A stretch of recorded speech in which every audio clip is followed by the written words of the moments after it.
Immanuel, Tuhan Yesus beserta dengan kita.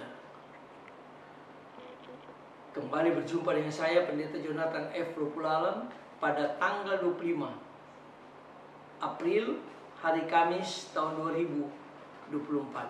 Mari kita minta pertolongan Roh Kudus untuk pembacaan dan pemberitaan firman Allah. Mari berdoa. Tuhan Yesus, urapilah hamba-Mu dan kuat kuasa Roh Kudus-Mu. Para pendengar yang akan mendengarkan firman Allah ini, Tuhan juga mengurapi dan memberikan penerangan daripada Roh Kudus. Dan Roh Kudus menolong kami supaya kami dapat meyakini firman Allah itu dan melakukannya. Berfirmanlah Tuhan Yesus, karena kami sudah siap untuk mendengarkan firman. Dalam kasih dan pengampunan Kristus kami berdoa. Amin.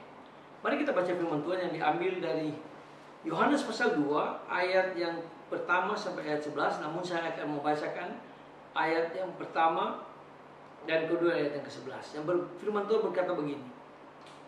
Pada hari ketiga ada perkawinan di Kana yang di Galilea, dan ibu Yesus ada di situ.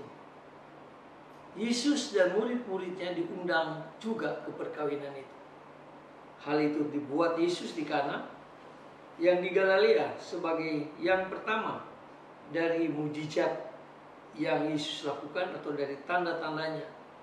Dan dengan itu ia telah menyatakan kemuliaan Allah dan murid-muridnya percaya kepadanya. Demikianlah firman Allah yang berbagi kita membaca, mendengar dan melakukan firman Allah. Tema kita pada hari ini adalah berbahagia bersama Kristus, atau keluarga yang bahagia bersama Kristus. Saudara-saudara yang saya kasih dalam Yesus Kristus, ada 3 hal yang harus kita pegang, yang harus kita yakini kalau keluarga kita mau berbahagia bersama Yesus. Hal yang pertama yaitu kita senantiasa harus mengundang Yesus dalam keluarga kita. Dalam setiap persoalan hidup berkeluarga, kita selalu harus mengundang Tuhan Yesus. Bayangkan saja pesta perkawinan ini yang luar biasa megahnya. Kalau seandainya Yesus tidak hadir dalam perkawinan itu, maka perkawinan itu akan menjadi sesuatu yang tidak mengenakan. Kenapa? Karena pesta perkawinan itu ada sesuatu yang sangat-sangat mempermalukan kalau itu tidak dipenuhi oleh kedua mempelai, bahkan oleh panitia perkawinan itu. Apa itu? Itu anggur. Anggur dalam setiap pesta di kalangan masyarakat Yahudi itu yang utama. Nah, biasanya pesta masyarakat Yahudi itu berlangsung bisa 1 minggu, 2 minggu. Pokoknya lebih dari 3 hari. Dikatakan di sini pada hari ketiga ada perkawinan di Kana di Galilea, ada ibu Yesus ada di situ. Bayangkan saja kalau tidak ada Yesus, mereka tidak undang Yesus, maka perkawinan itu akan sangat memalukan.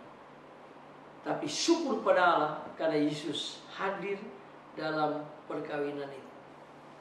Sehingga pesta yang harus berakhir dengan memalukan, akhirnya berakhir dengan kemuliaan yang luar biasa. Pujian yang luar biasa yang dikatakan oleh para undangan yang datang di situ. Nah, saudara-saudara yang saya kasih dalam Yesus Kristus, itulah sebabnya setiap persoalan keluarga kita harus undang Yesus. Kita harus mendahulukan Yesus, harus mengandalkan Yesus. Jangan mengandalkan kekuatan kita, jangan mengandalkan harta kita, jangan mengandalkan akan kepintaran kita. Itu hal yang pertama. Kalau keluarga kita mau bahagia. Hal yang kedua yaitu kita harus memiliki iman.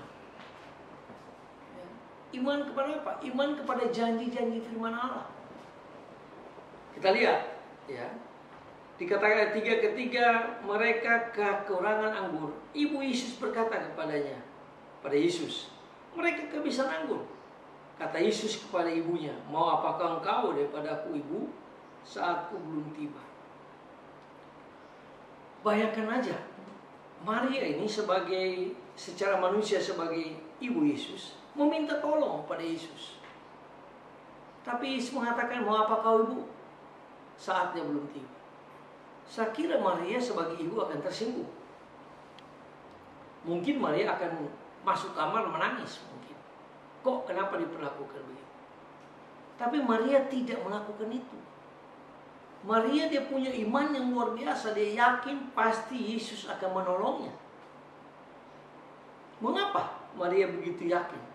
Karena Lukas 1 ayat 67 katakan, orang pertama yang mengatakan Yesus juru selamat adalah Maria. Dikatakan Lukas pasal 1 ayat 67 mengatakan, hatiku berbahagia, hatiku bergembira karena Yesus juru selamat. Itu jelas sekali. Lalu Maria juga yang mendapatkan berita pertama dari malaikat bahwa bagi Allah tidak ada yang mustahil.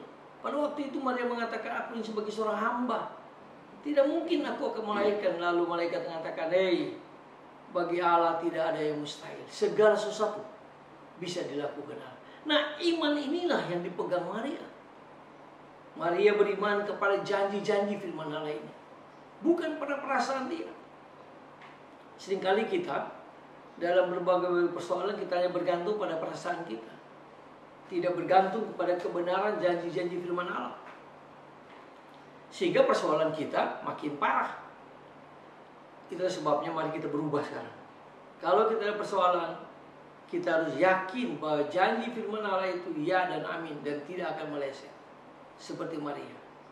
Kalau kita, keluarga kita mau bahagia, pertama, undang Yesus dalam segala keadaan, baik suka, senang, duka, dan sebagainya. Yang kedua, beriman kepada janji-janji firman Allah. Beriman kepada Kristus dengan janji-janji firman Allah Alkitab yang pasti akan terjadi.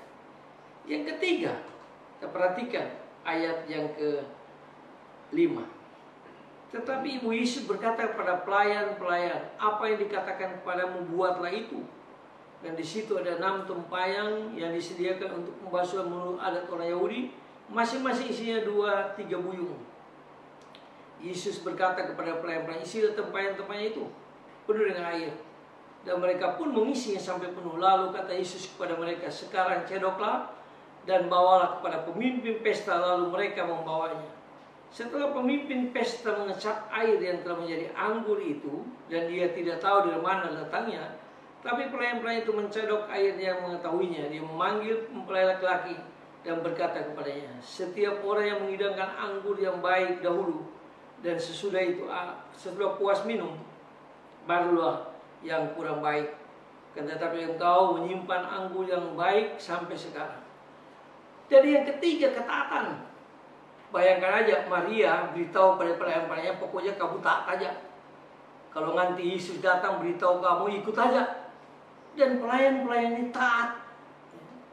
Mereka mengikuti instruksi Yesus. Di situ dikatakan 6 tempayan diisi air penuh. Lalu dicedok. Diputar air itu sampai merata.